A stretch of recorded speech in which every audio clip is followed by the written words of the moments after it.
장애인 문화복지신문 제378호 제3면 기사입니다. 경기도의회 박재용 의원, 양주시 장애아동을 위한 특수학교 진학 관련 정담회 가져. 경기도의회 보건복지위원회 박재용 의원, 더불어민주당, 비례, 261 양주시 장애인 종합복지관에서 양주시 특수학교 진학 관련 정담회를 가졌다.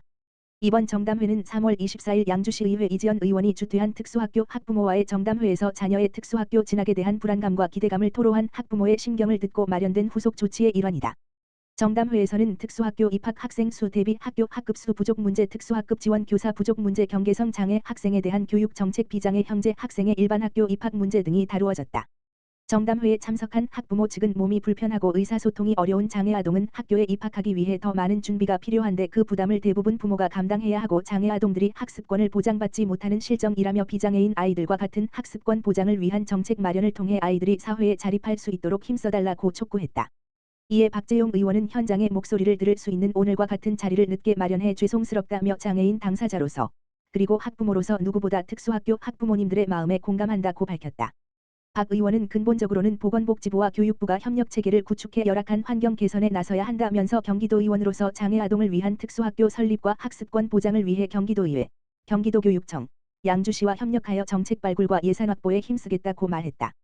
한편 이날 정담회에는 경기도의회 교육기획위원회 이인규 의원, 더불어민주당, 동두천 1과 양주시의회 이지연 의원, 더불어민주당, 양주나, 정현호 의원, 국민의힘, 양주나, 강혜숙 의원, 국민의힘, 비례, 경기도교육청 정수호 대외협력국장, 조중복 대외협력총괄과장, 김재현 의회 지원 담당 서기관, 한규일 특수교육과장, 이임덕 장학사, 양주시청 호태연 교육정책팀장, 최유진 교육지원팀장, 동두천 양주교육지원청 원재필 교육과장, 허선영 미래교육팀 장학사, 김은영 대외협력팀장, 도담학교 박주훈 교장, 공립곰두리 어린이집 오미나 원장, 양주시 장애인복지관 김정희 관장, 임혜원 학부모 대표를 비롯한 15명의 학부모 등이 참석해 자리를 빛냈다.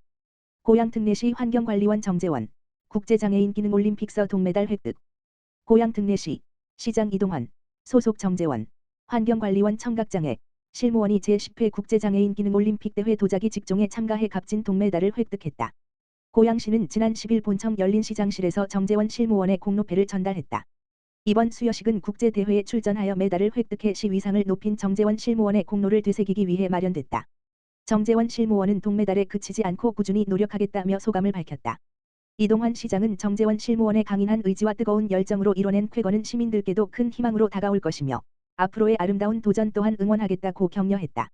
한편 한국은 금메달 18개, 은메달 4개, 동메달 9개를 획득해 금메달 10개, 은메달 11개, 동메달 8개를 획득한 개최국 프랑스를 제치고 종합 우승했다. 광명장애인 종합복지관 제43회 장애인의 날 기념 주간 행사 진행. 광명장애인 종합복지관 관장 김수은 은 제43회 장애인의 날 4월 20일을 맞이하여 4월 8일부터 14일까지 장애인의 날 주간 기념 행사를 개최한다. 이번 행사는 광명중앙라이온스클럽 회장 김정훈의 지원을 받아 진행된다. 지난 4월 8일에 장애인의 날 기념식을 시작으로 광명 목감천 산책로에서 벚꽃길 걸으며 쓰레기 줍기, 광명 스피돔 광장 등에서 도전 골든벨, 장애인 가족 장기자랑, 체험 행사, 플리마켓 등 다채로운 행사를 진행하였다. 박승원 광명시장은 축사를 통해 장애인 복지 향상을 위해 실효성 있는 장애인 정책을 추진할 수 있도록 노력하겠다며 광명시는 장애인과 비장애인이 함께 어울릴 수 있도록 누구나 평등한 도시를 실현하기 위해 최선을 다할 것이다고 말했다. 이번 장애인의 날 주간 기념 행사는 오는 4월 11일에 광명 로타리 클럽과 함께 제1회 커피 페스티벌이 열리고 4월 11일부터 14일까지는 복지관 투어 광장복 가보자고 와 장애인식 캠페인 행사가 진행된다. 김수은 광명장애인 종합복지관 관장은 광명장애인 종합복지관의 나눔과 봉사로 함께 해주신 모든 분께 감사드린다며 앞으로 장애인들의 복지 증진 및 권익 보호를 위한 복지관이 되도록 최선을 다할 것이다고 밝혔다.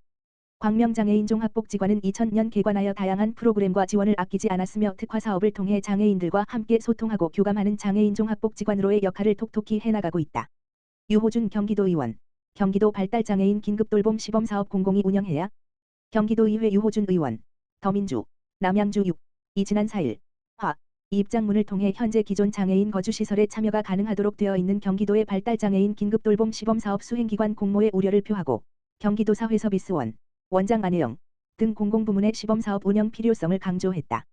경기도의 발달장애인 긴급돌봄 시범사업은 지난 2022년 11월 정부의 발달장애인 평생돌봄 강화 대책의 일환으로 보호자의 입원, 경조사 등 긴급한 상황이 발생할 경우 일시적, 7일으로 지원 서비스를 받을 수 있게 하고자 하는 것이다. 유 의원은 이에 대해 발달장애인 긴급돌봄 시범사업은 연이은 발달장애인의 사회적 참사를 막기 위한 장애계의 오랜 수건이었던 발달장애인 긴급돌봄의 현실화였으며 스문의 시간 활동 지원 서비스를 위한 중요한 변화라고 평가했다. 그러나 보건복지부의 구체적인 사업 안내에는 기존의 장애인 거주시설도 긴급돌봄센터 운영이 가능하게 되어 있고 경기도 또한 보건복지부와 같은 관점에서 수행기관 공모를 마친 상황이다.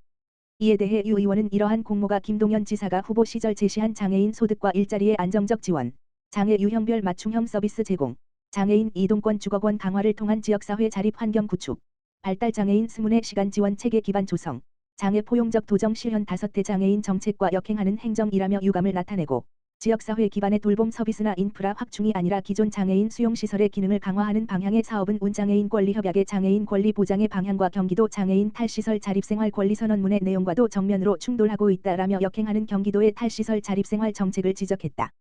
유 의원은 이에 대한 대안으로 노인 돌봄 서비스를 제공하고 있는 경기도 사회서비스원처럼 발달장애인 긴급돌봄센터 역시 기존의 장애인 수용시설 활용이 아닌 공공부문의 사업 참여로 운영할 것을 제안했다. 유 의원에 따르면 경기도 사회서비스원도 충분히 발달장애인 긴급돌봄센터 운영기관으로의 역량이 있고 발달장애인 긴급돌봄센터 운영을 통한 공공부문의 발달장애인 긴급돌봄 노하우를 쌓아야 한다라며 경기도 사회서비스원의 발달장애인 긴급돌봄센터 운영을 제안했고 변화의 중심, 기회의 경기, 김동연 지사님과 경기도 집행부의 전향적인 검토와 변화를 요청드린다라고 밝혔다. 유 의원은 4월 20일 장애인 차별철폐의 날에 맞춰 입법 예고를 목표로 장애와 인권 발바닥 행동, 경기장애인 차별철폐연대 등 장애계와 함께 경기도 장애인 탈시설 지원 조례를 준비하고 있는 것으로 알려졌다. 남양주시 장애인 복지관 2020세 장애 가정 아동 성장 멘토링 발대식 개최.